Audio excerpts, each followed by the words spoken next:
What would you say from your personal experience has been one of the most consistent issues that you see plaguing young men and holding them back from all your years of experience? Well, one of them is wrong attitude towards education. And, because it's easy, and like I said, temperamentally, I was disinclined to enjoy school, especially from grade 7 through grade 12, especially Why do you say junior that? high. Well, all my friends were kind of delinquent types in some ways, and so they acted up, and so did I, and I was pretty mouthy. But also, it was too slow for me.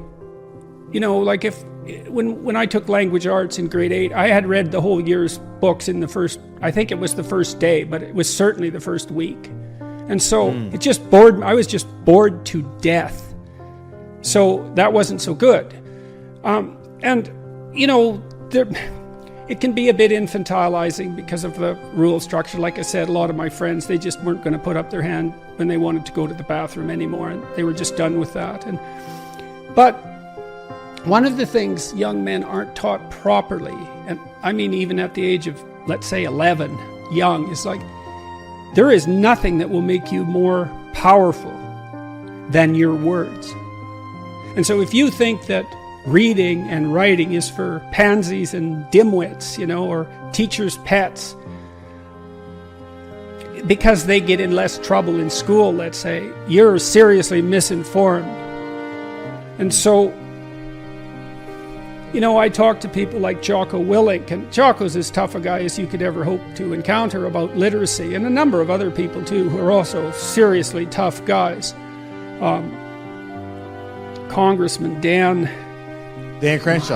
Crenshaw, yeah. Well, he's as tough as a bloody boot, that guy, and both those characters, and Rex Murphy, who's one of Canada's outstanding journalists, he's so damn tough, it's crazy. And they all know perfectly well that literacy is a huge part of what's made them unstoppable. And you don't take that lightly. It's really serious, and it's a failing of our education system that literacy isn't marketed properly to young men. It's like, straighten up, speak properly, write, learn to write. Why? Because that's the same as learning to think. And why should you think? Well, because you won't do as many stupid things, and your horizons will widen. And then too, when you need to entice people along your journey, hopefully somewhere good, you'll be able to do it because you'll be compelling. And there's something deeply pathological about the way our society markets literacy to young men in particular, because, well, partly we just won't allow for let's say the marketing association between toughness and dangerousness and literacy. There's something wrong about that, we think, some weird way, and that's wrong.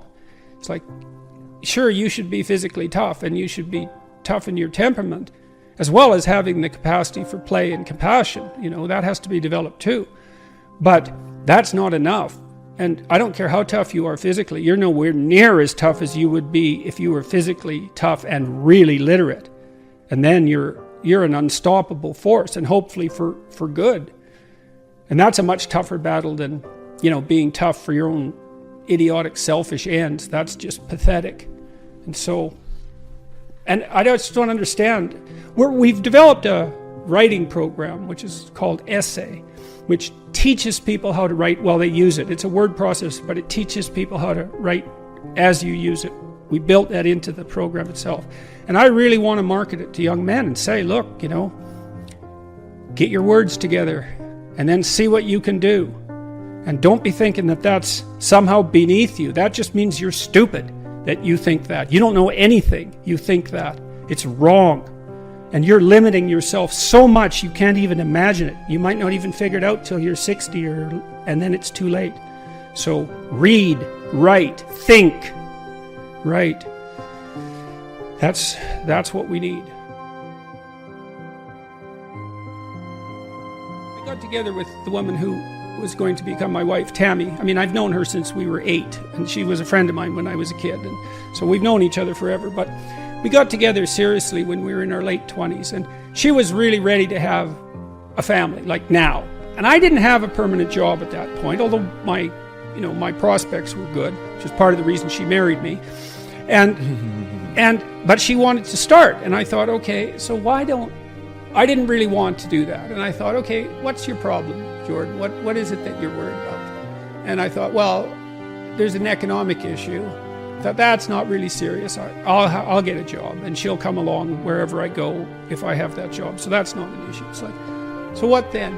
Well, babies. What the hell do I to know about babies? Nothing. I can't take care of a baby. I don't know how to do that. So I said to her, well, the reason I seem to be objecting is because I'm kind of doubtful about the infant stage. Like toddlers, I know what to do with them. I can play with kids. But when they're under a year, they're like a foreign object to me in many ways. I don't know what to do. And so that worries me. And so I'll tell you what, if you'll take primary care for the infant, I'll take care of you and the infant. And how would that be? And I think that's the right role. I really do believe that. And you might think, well, that's sexist. It's like, well, no, not necessarily. How are you so sure that that first year as a mother isn't one of the great parts of the fundamental adventure of being female? Like, so don't give me any crap about that being sexist. That's just, I don't think so. And so what I would do is watch my wife, and if she got tired, spell her off. And I did what I could to take care of the infant, but I knew that, she would take care of that while I stumbled around trying to learn how. And she did that. And that worked fine. And then, as the kids got older, I took more and more responsibility for them. And when my daughter was about 2.5, I think that's right, 1.5, we had our second child. And then I took care of Michaela, the older child, quite a lot after that, because Tammy, of course, was busy, especially that first year with the infant, with Julian. But that worked well. That was a good division of labor as far as I was concerned. And also my wife was very happy about that because she loved to take care of infants. And that's characteristic of a lot of women, and even those that don't admit it. And it's too bad they don't admit it because there's something wrong with that? Is there something? I saw this tweet the other day about this grandmother, mother of a mature daughter, and the daughter had announced that she was never going to have kids, and her mother said, "Oh, I think that's just great. You're gonna just live for you, and that's just wonderful. And I'm glad you can be so independent." And I thought, how could you possibly say something that stupid to your daughter? It's like, you don't want grandchildren, and you're so sure that she's just not ideologically addled about the fundamental realities and beauties and depth of life. It's like, how many things do? We have a career if we're lucky, or a job if we don't. If we're not, we have an intimate relationship, we have a family. That's life, man. You miss one of those, well, you can do it, but it's a big deal not to do that. You think that the pleasures that wealth can bring you as a solitary and free individual outweigh the terrible, burdensome responsibility of a family. But if you're just thinking of that responsibility as burdensome, you're not thinking straight. It's like, no, you don't understand. That's a wonderful opportunity. That's what that is. And it comes at a cost, like all opportunity. And you see that too. One of the saddest things I saw fairly regularly as a clinician was, couples that had decided too late that they wanted to have kids, and then, were just turning themselves inside out with attempts to conceive, and often failing. And Jesus, that's hard to recover from once you realize that's what you want, and it doesn't happen. So and the other thing that people don't really realize is that things go by pretty quick. That period of time when your kids are little, it seems like a long time when you think about it beforehand, and even sometimes when you're living through it, but it's gone, and you want to take advantage of that. And I had a great career, and I still do, but I can't say that it was more important to me, like existentially, than my family. Like I couldn't have possibly imagined having a career that was more, what would you say? It offered me everything I could have possibly wanted. Also a lot of trouble, but nonetheless, and so I was exceptionally fortunate in that regard. But nonetheless, if I had to pick, like, I picked my family. Yeah, and because of the quality of the experience, you know, that I'm not just saying that out of a sense of obligation or duty. It's like, no, it fundamentally, that was deeper. And I tried to teach the deepest things I could conceptualize, and succeeded in that, at least to the degree that I could conceptualize them. But still, you know, it's like, no, when push comes to shove. Especially those years I spent with Tammy in Boston when our kids were little. It's like, man, there is something to that. Don't miss it. Stupid guys, don't miss that. One thing my dad did for me, and my mom played a role in this, but it's harder to say exactly what it was. My relationship with my mother was much easier. She's an easy person to get along with, an easy person to love. She also has a great sense of humor, so I could always make her laugh, and that was wonderful. But my dad had extremely high standards, and it was difficult to please. And so I had this strange sense from him that he was confident that I could do anything, but that nothing I did was ever quite good enough. And so there's a roughness to that, you know, but there's also an advantage. And it's a tough one, because when you love your kids, there's two things you do for them. One's more maternal, I would say, and one's more paternal, although either parent could play the role. The maternal is love, you know, it's like, I love you just the way you are, I think you're great, and that's what you have for babies. And you know, and that's the kind of love that makes you always welcome at home in some sense, no matter what you've done. But the paternal love is sort of like, I love you, but there could be more to you. And so it's, in its best form, it's encouragement. And to know someone has your back, and I've always known that my parents had my back, and it's a big deal. And, you know, part of what I see that affects me so profoundly, emotionally, when I go lecture, for example, is I see so many young people who don't have that, you know, who've never really heard a word of encouragement. And God, that's such a lack. I was so fortunate in that.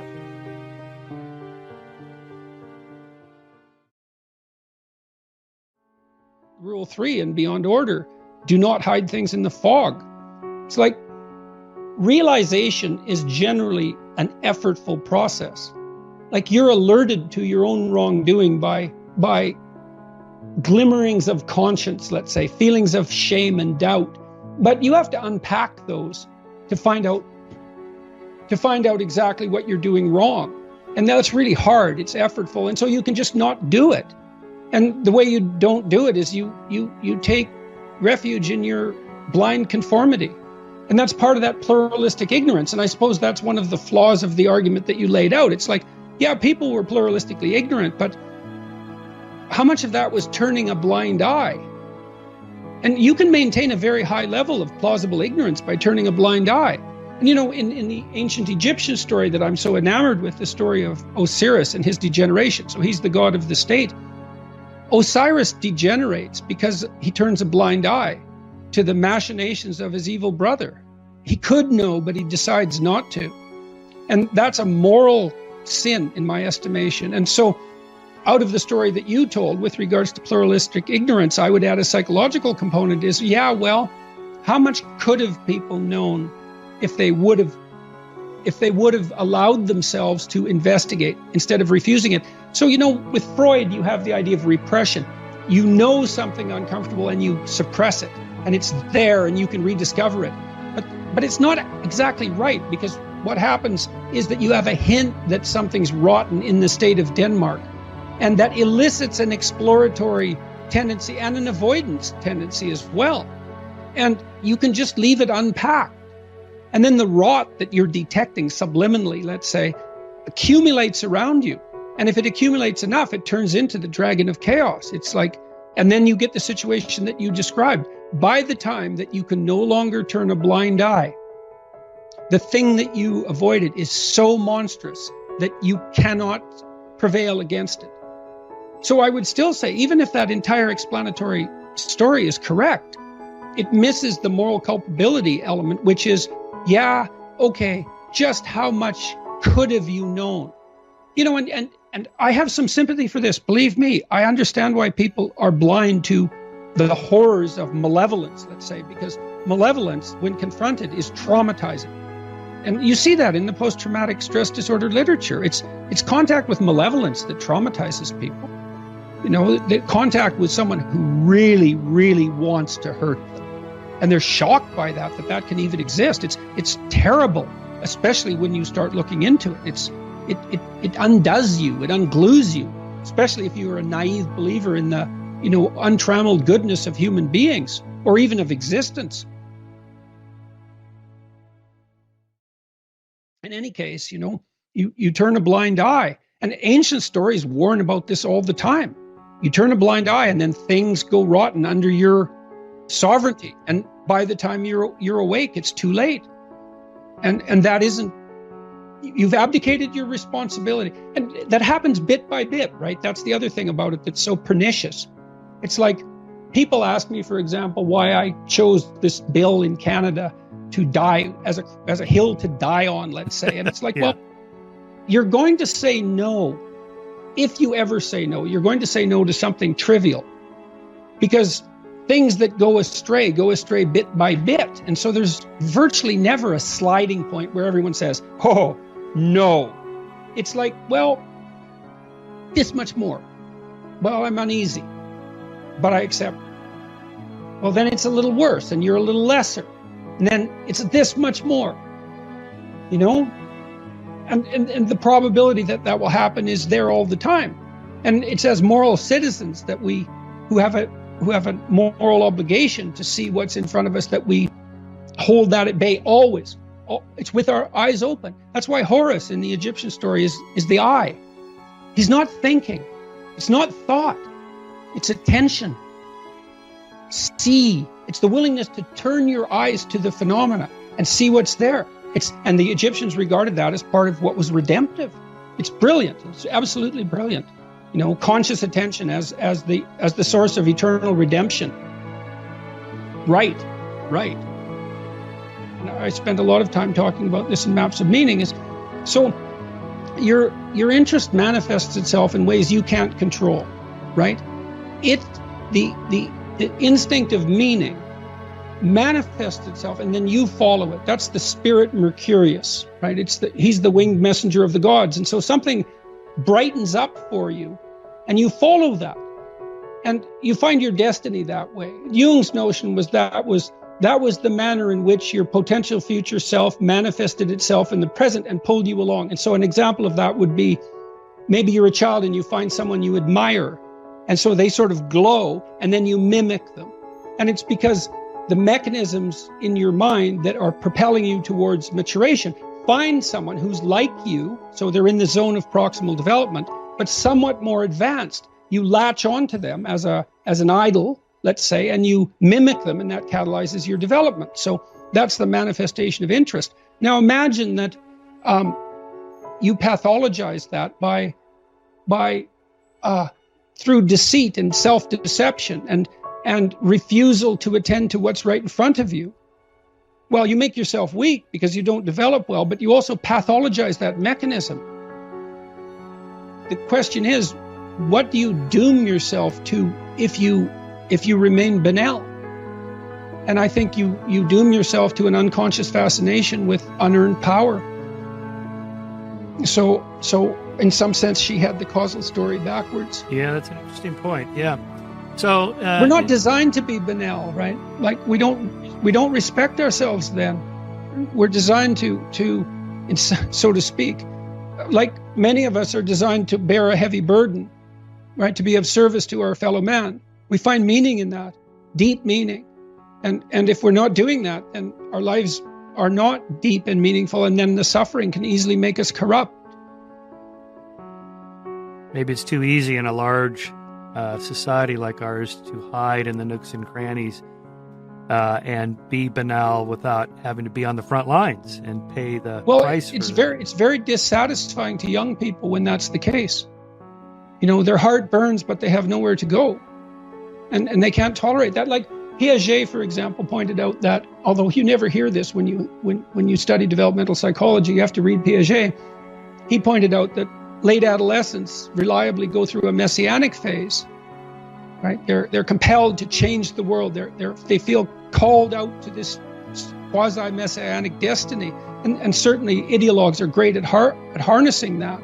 But that needs to be placed within what I would say is a proper traditional/religious context. And this is one of the great advantages I truly believe that Christianity has, perhaps not over other faiths. I'm not making that case, but certainly in contrast to ideologies. It's like, well, you harness that messianic spirit to organize and purify, so to speak, your own soul. You don't go over after an external enemy. And there's a heroic battle in that. That's the battle between the adversary and the hero. And that's within, not external. It's within. It's safer that way. Much safer. And then you have good citizens if that works out, because they get themselves in order. And more than in order. More than in order. They become masters of chaos as well as order. And that's also what I see as something that's so profound about the biblical narrative, because it insists upon this psychologization of utopia. It becomes a psychological drama, not a political drama. It's a psychological drama. The moral battle takes place within the confines of your own psyche. And I think people know that because they see that they're tortured by their own consciences.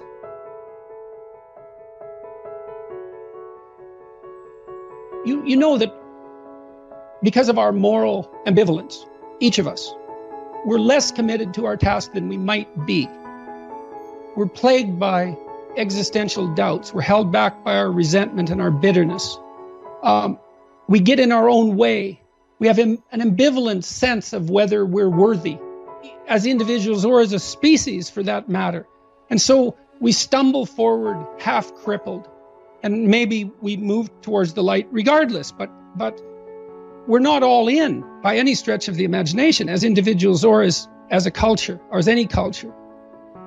So then you ask yourself, well, what would you be like if you were all in?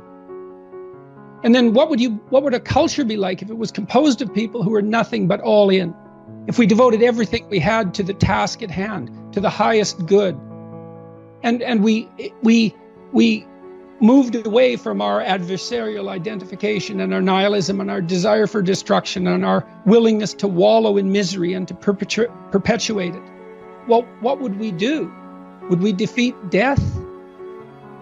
Would we bring about immortal life? Would we resurrect the dead? Who knows what we could do?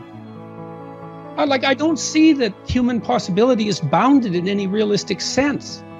What we've already accomplished is absolutely beyond comprehension. And there are many things that we don't understand at all.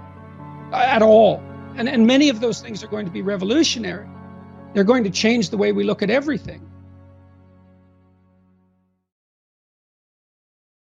I would say to young men who are irritated at women is, if you're irritated at women, as a class of creature, there's something wrong with you, because they're right. You're wrong. They're right to not pick you. If they're not picking you, it's because they're right. Wow. Now, that might I know that's a terrible thing to say, and I know perfectly well, it wasn't like I was particularly successful with girls when I was young. So I know what that rejection is like. I know what that fear is like. I don't know it as well as some men know it, because I wasn't rejected outright. But what you have to understand is that, what do you expect from women? If you got pregnant because you had sex, you'd be pretty damn choosy too. So, clue in a bit. And then, well, don't they find you attractive? Well, maybe you're not. Have you paid attention to how you dress? Do you have a plan? Are you as educated as you could be? Are you a liar? Are you a rabid pornography user? Because maybe that's undermining your motivation to seek out a woman and grow yourself up. It's like, if you're rejected constantly and you're out there really trying, because that's another thing to ask yourself is, well, how many women have you actually asked out? And are you so sure that you're not picking women who will certainly reject you because you're trying to bat out of your league? Because you might be.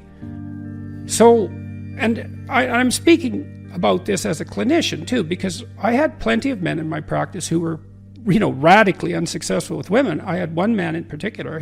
He was so afraid of women he couldn't use the phone. He was too afraid of everyone to use the phone. And he had been bullied like mad, and you know, he had his problems. So I know what this is like, but pornography is a big problem. It's a big problem. It's a real curse, that pornography, in my opinion, because it's an easy out. And so we don't know what the consequences of that are. We're starting to understand some of them. But if you were better, you'd be more successful with women. So you have to have that in your mind. And you cannot be angry at women. It's stupid.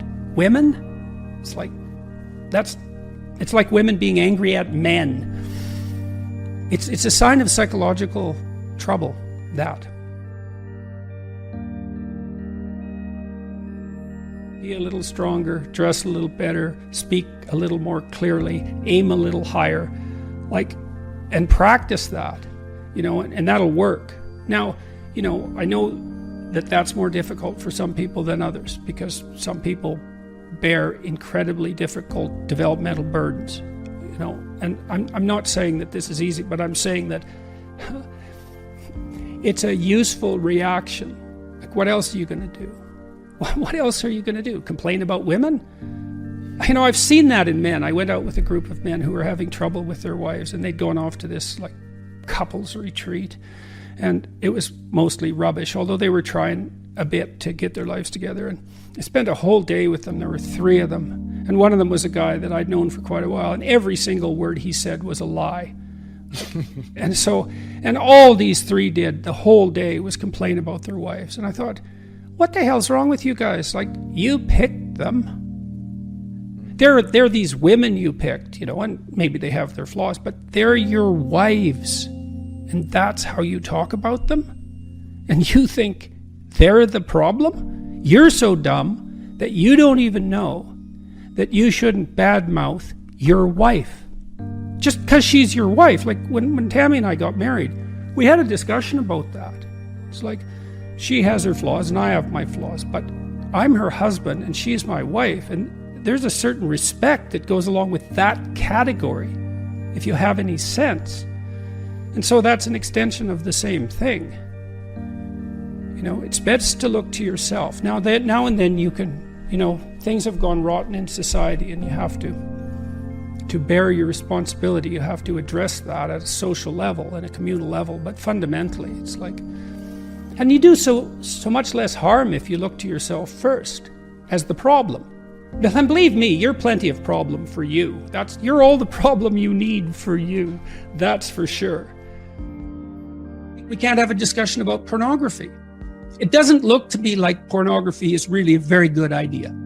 I don't think it's helping anyone. Now, there might be codicils to that, freedom of expression, some potential educational utility, the pleasure that's a consequence of sexual utilization of pornographic material. But I would still say, seeing all that it's not a net social good. It doesn't do the people who produce it or who consume it any good. And I don't believe that anyone feels like a better human being after utilizing pornography for sexual gratification.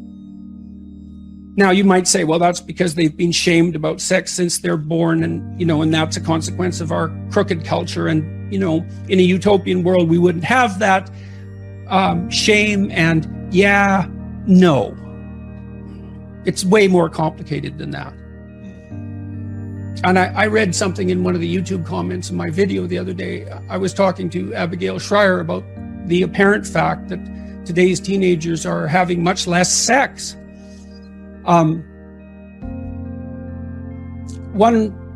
person commented that there's the shame that men feel when sex is a spectator sport rather than a participatory act. And then you think, well, the mere fact that you're watching 2 other people, one of whom isn't you, having sex instead of having sex, really implies something either about it implies something about your desirability. It's pretty hard to shake that, isn't it? Or your courage. Why is it that you're sitting there alone at night with your laptop on your lap? What the hell's wrong with you? Well, nothing. It's just we should dispense with sexual shame. It's like, no, probably not. That's probably not the answer.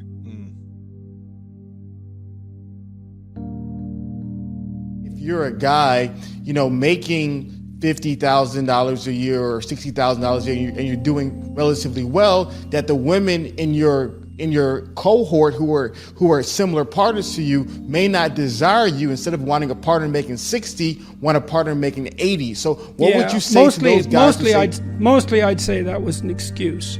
But I wouldn't go farther than that, because I don't know how to answer those questions in some ways at a collective level, which is why I focus on the individual. If someone came to me and told me that, the first thing I would do is listen to them for like 10 sessions, just to find out what they're thinking and to find out what the problem actually is, because they think they know what the problem is. It's these picky women, and that could be the problem. For them it might be. Maybe there's a demographic issue or community issue that I don't understand. So I wouldn't assume that I knew what the problem was. But those sorts of things, in my experience, have to be solved at a high level of detail, like at high resolution. So let's say you are having trouble finding a mate, and you think, well, I'm reasonably symmetrical, I'm in decent physical condition, I'm young, I have a decent salary, but still, okay, well, that's a deep dive issue. I don't know what's wrong. We'd have to talk about that. And I do mostly listen. It's like, you seem okay, so why don't you have a partner? Well, that's a deep mystery. Like, it's really a deep mystery. It's nothing trivial. There's no simple solution to that. And so, again, that's why I don't really do sociology in some sense, except insofar as I understand the role of the individual in relationship to society. So I would say to someone like that, practically, if you want to do something, go see a cognitive behavioral psychologist and take the problem apart and strategize. You have to particularize your problem. Why can't men find women to date? That's not your problem. Your problem is why you can't find the woman you want. Yeah. And you have to assume that's your problem, because otherwise you have to assume that it's the women's problem. And really? They're all wrong and you're right. Really? Lucky you. Maybe you are. You're an undiscovered gem of some sort. Probably not.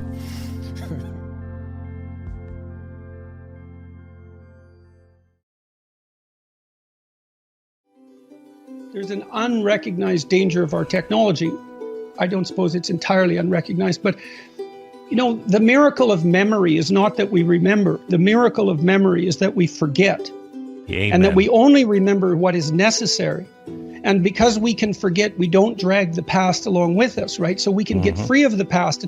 Like, all you need is 3 sleepless nights to understand what kind of hell life would be if you couldn't dispense with the past. Because each night when you sleep, you dispense with that day, and that renews you. And so that story of descent into the depths and redemption, I mean, that's part of our natural biological rhythm. That's the descent into unconsciousness at night, into deep sleep, and then our reawakening in the morning. And that's associated with solar mythology, with the setting of the sun and the rising of the sun. All that's tangled together, but that definitely does renew us, and it enables us to start afresh in the morning.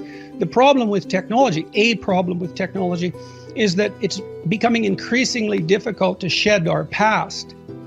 And without that, you can't redeem yourself. And that is a mistake. It is a problem, because everyone makes mistakes, and everyone makes mistakes all the time. And you might ask yourself, well, why isn't it appropriate for you to be crushed by the weight of your own stupidity? Given that it's immense and that you make all sorts of mistakes. Yeah, right. Well, no one can live under those conditions. We need to be able to let go and to forget and to forgive. And we all need that. I've seen an interview. I think there's like 4 or 8 people on Earth that have perfect recollection, and it's beyond just I remember.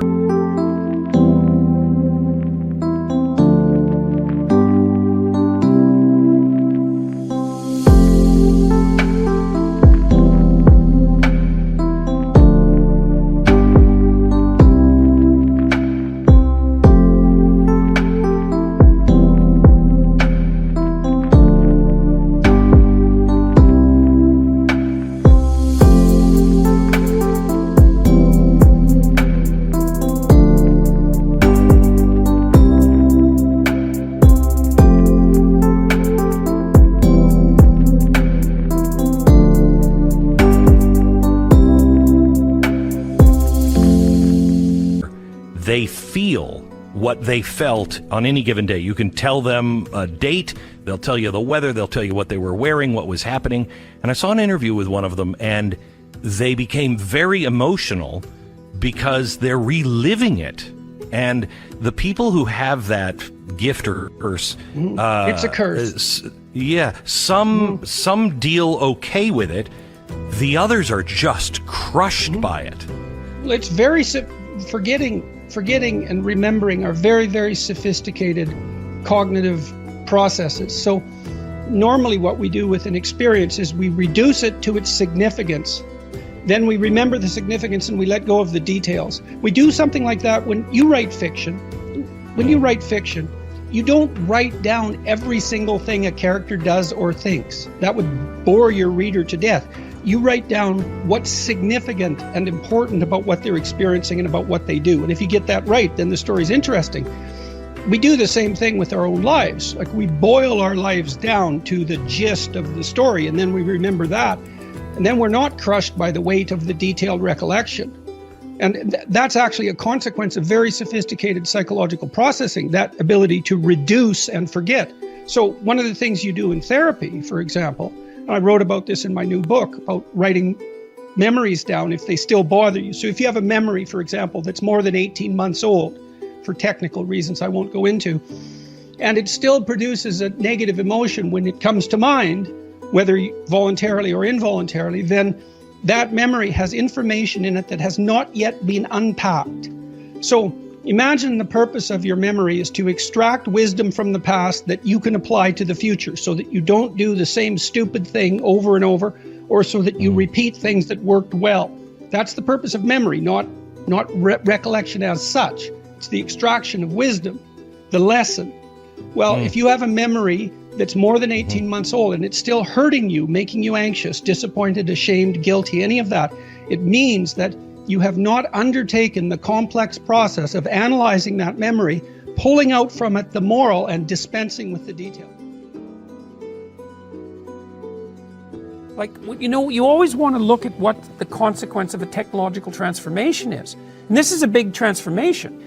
There used to be flagship media sources that were basically attempting to give a balanced picture, and I think they did a pretty good job 30 years ago. Time magazine, even the mainstream news programs, they had a professionalism that was associated with their journalism that had some degree of objectivity, and that's fragmented. And it's fragmenting because there's all these media sources, like innumerable media sources.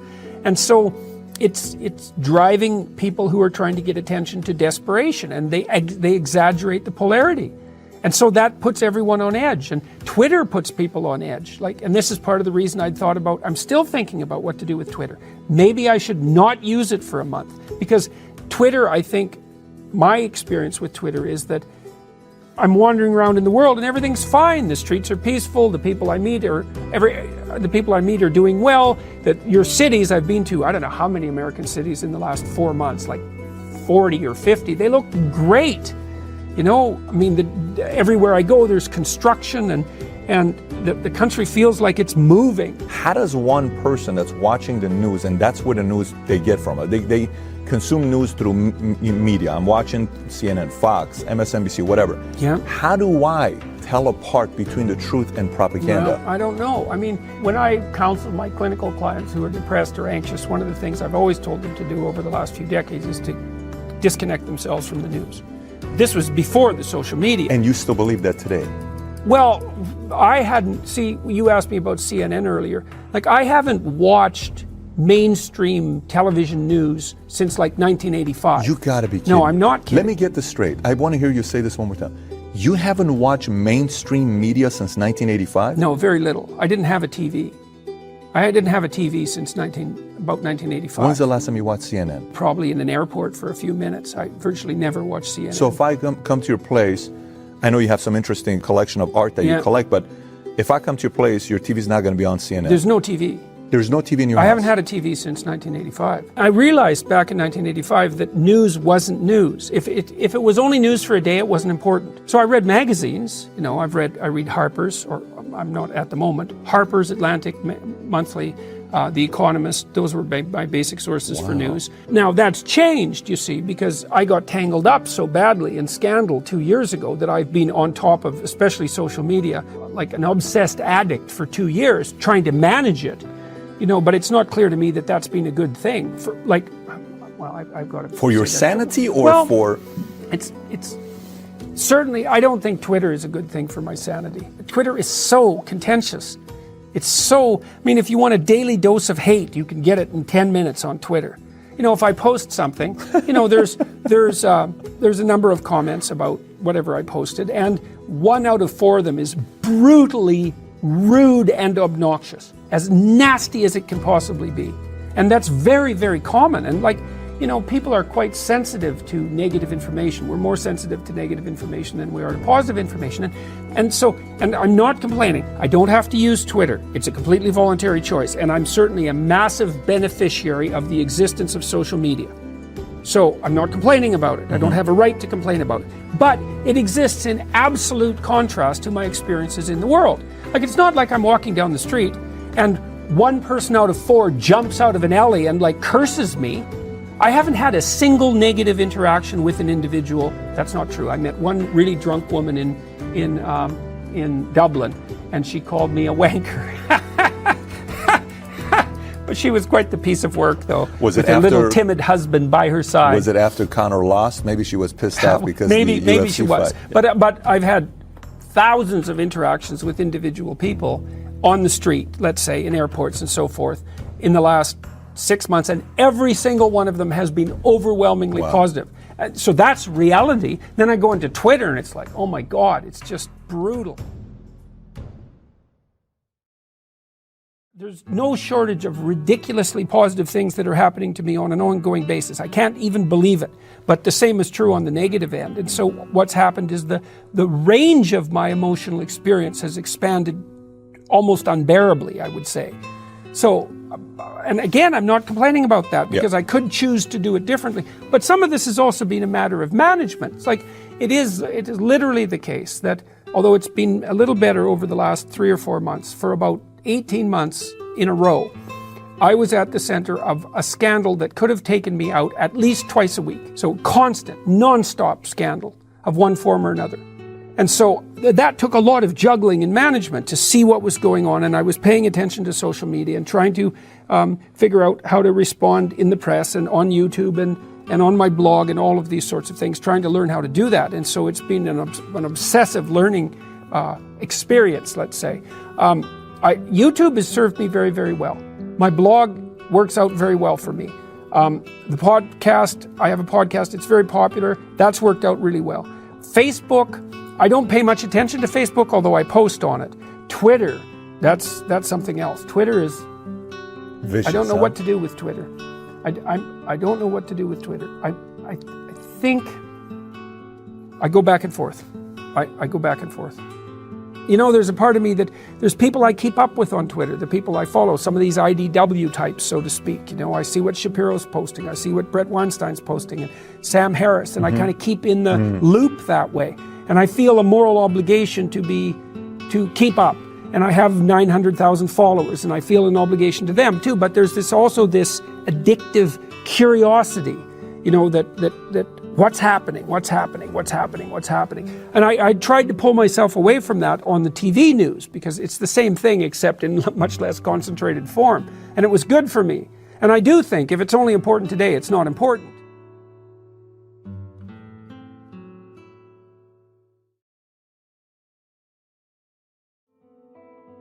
A wing and a prayer, or the enemy. This has to stop. God, lift from me the intolerable burden of my ignorance, arrogance, willful blindness, bitterness, and resentment. As I pray that others rise above the same faults and temptations. I watched Fox News release a message this week.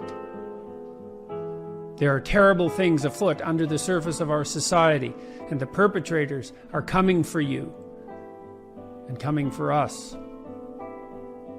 And then I watched the Democrats respond in panic and anger. saying.